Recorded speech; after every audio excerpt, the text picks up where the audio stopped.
Hello guys. तो welcome आपका हमारे यूट्यूब चैनल केवीएच फार्मा में। तो इस वीडियो में हम स्टार्ट करेंगे एक नई सब्जेक्ट फार्मास्यूटिकल जूरिस्प्रूडेंस। तो ये फार्मास्यूटिकल जूरिस्प्रूडेंस बी फार्मेसी के अंदर भी है और बी फार्मेसी के अंदर भी है। तो ये दोनों कोर्सों में अवेलेबल है। तो ये हम कंप्लीट सब्जेक्ट को कवर करेंगे एक लेक्चर वीडियो सीरीज़ के थ्रू। तो ये उस लेक्चर वीडियो सीरीज़ का फर्स्ट वीडियो है। तो इसके अंदर हम एक फर्स्ट यूनिट को स्टार्ट करते हैं जिसका नाम है drugs and cosmetics act 1940 and it's rule 1945। तो इस यूनिट को स्टार्ट करते हैं और हम ये जो वीडियोस हैं लेक्चर वीडियोस, इनकी जो ड्यूरेशन है टाइम ड्यूरेशन वो हम 10 से 15 मिनट की रखेंगे जिससे कि वीडियो ज़्यादा लंबी नहीं हो। तो इस चीज़ को ध्यान में रखते हुए हम सारे जो पूरी सब्जेक्ट है कंप्लीट इसको कवर करेंगे।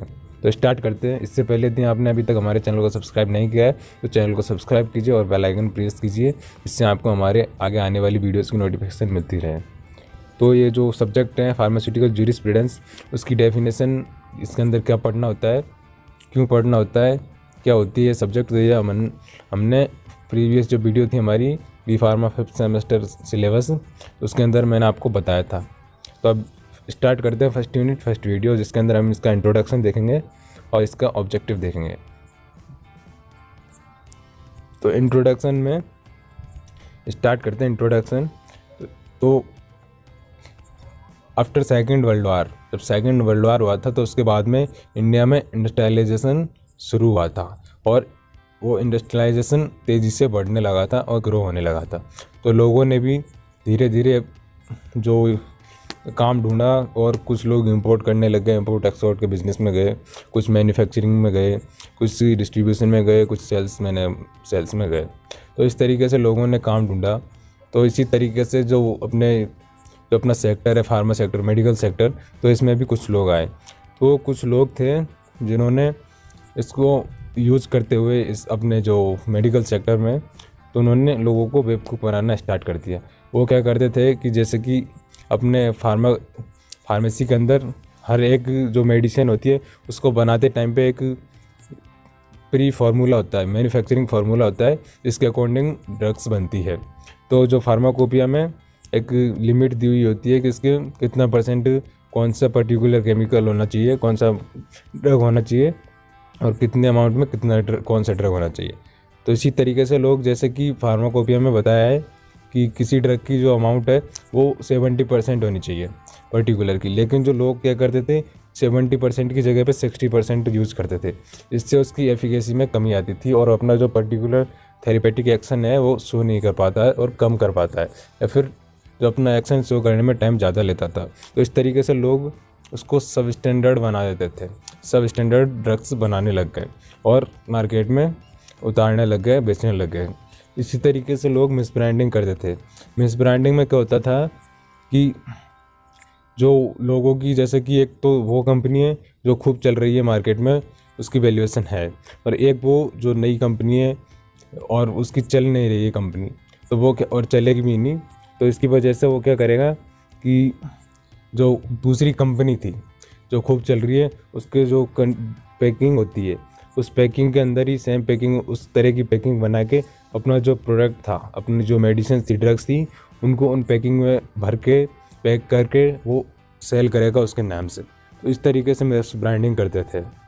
और इसी तरीके से एक और केस था, जैसे कि जो लोग इसको बिज़नेस को कर रहे थे, तो जो मेडिकल सेक्टर में एजुकेटेड आदमी होना चाहिए, इसको प्रॉपर नॉलेज हो मेडिकल फील्ड की, या फिर उसको एक्सपीरियंस होना चाहिए।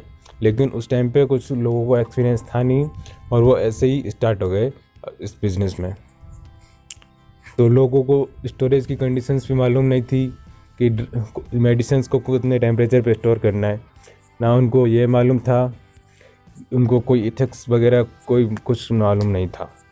तो इस चीज़ को ध्यान में रखते हुए जो उस टाइम की करंट गवर्नमेंट थी, ब्रिटिश गवर्नमेंट, उसने सोचा कि इस प्रॉब्लम का एक सॉल्यूशन ढूंढते हैं। और सॉल्यूशन में उन्होंने क्या किया कि जो असेंबली थी उनकी, सेंट्रल लेजिस्लेटिव असेंबली, जो कानून बनाने का काम करती थी, तो उसने एक एक्ट पास किया और उस एक्ट का नाम था drug cosmetic act 1940 and it's rule 1945। और जो ये एक्ट था वो ये सारी चीज़ों को रेगुलेट करेगा, इंपोर्ट को मैन्युफैक्चरिंग को, डिस्ट्रीब्यूशन को एंड सेल्स को, ड्रग्स एंड कॉस्मेटिक्स के, इन सारी चीज़ों को रेगुलेट करेगा, इन सब पर ध्यान रखेगा, नज़र रखेगा। तो उस टाइम पे जो ड्रग्स एंड कॉस्मेटिक्स थी वो गवर्नमेंट, ब्रिटिश गवर्नमेंट थी, इसने ये एक्ट पास किया था, क्योंकि ये अपने 1940 की बात है। तो ड्रग्स एंड कॉस्मेटिक्स में कौन कौन सी चीज़ें आती थी, मतलब कि आती हैं, तो वो है एलोपैथिक्स, होम्योपैथिक्स एंड यूनानी सिद्धा ड्रग्स, ये भी ड्रग्स एंड कॉस्मेटिक्स के अंदर आती है।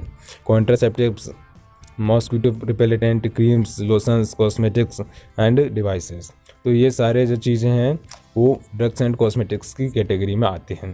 डिवाइसेस जैसे कि कोई भी इंटरनली या एक्सटर्नली यूज़ होने वाला डिवाइस हो, किसी डिजीज़ में ट्रीटमेंट करने में या फिर किसी डिजीज़ को डायग्नोस करने में, डायग्नोसिस में यूज़ होती हैं, या कोई मशीनरी जो डिजीज़ की डायग्नोसिस में यूज़ होती है, या फिर बड़े जो हॉस्पिटल्स होते हैं, हॉस्पिटल्स में जो मशीन्स यूज़ होती है वो भी ड्रग्स एंड कॉस्मेटिक्स की कैटेगरी के अंदर ही आती है। और जो IM, IV, ये इंजेक्शंस होते हैं सारे, ये भी, और इनहेलर्स, ये सारे ड्रग्स एंड कॉस्मेटिक्स की कैटेगरी में आते हैं। अब सेकंड चीज़ देखते हैं, ऑब्जेक्टिव्स क्या थे। जो ये पास किया था drugs and cosmetics act 1940 and it's rule 1945, तो इसका ऑब्जेक्टिव क्या था लाने का, क्यों लाया गया इसको, तो ये देखते हैं। फर्स्ट चीज़ तो मैंने भी आपको प्रॉब्लम बताई थी कि क्या दिक्कत थी, और भी बहुत सारी दिक्कत थी, ये तो सिर्फ कुछ थी।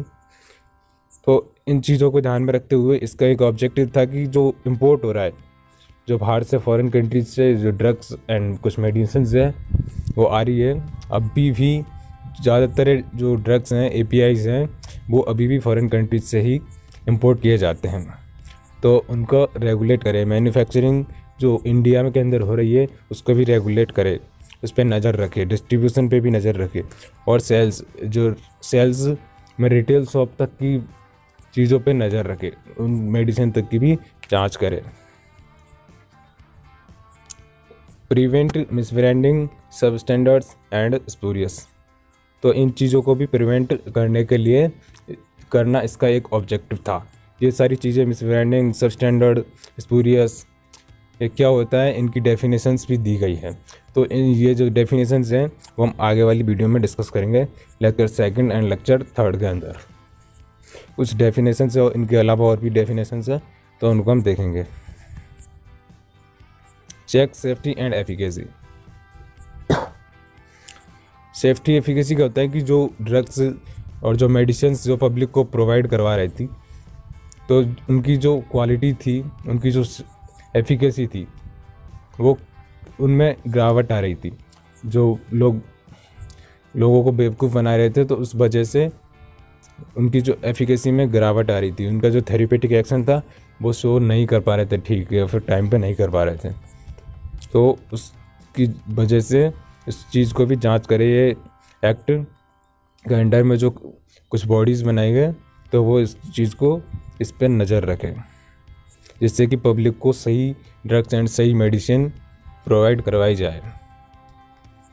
और लास्ट जो ऑब्जेक्टिव था वो था कि फाउंडेशन ऑफ कंस्टिट्यूटरी बॉडीज़, कुछ ऐसी बॉडीज़ बनाई जाए जो सारी चीज़ रिसर्च पूरे मेडिकल फील्ड पे, मेडिकल सेक्टर पे, जैसे कि रिसर्च वगैरह, मैन्युफैक्चरिंग, डेवलपमेंट, R&D वगैरह, ये सारी चीज़ों पे नज़र रखे।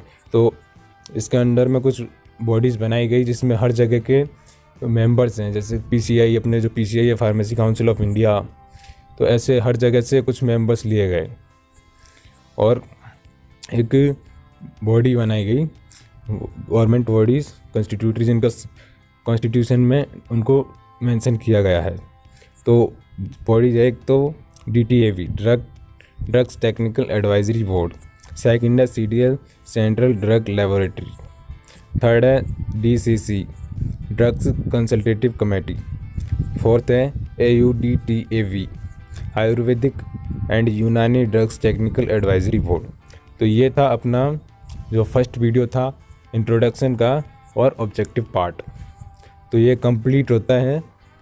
और जो हमारा नेक्स्ट वीडियो होगा उसके अंदर हम डेफिनेशंस देखेंगे, जो हम डेफिनेशंस दी गई है सिलेबस की, तो हम उनको कवर करेंगे सारी definition. So thanks for watching, और अगली वीडियो में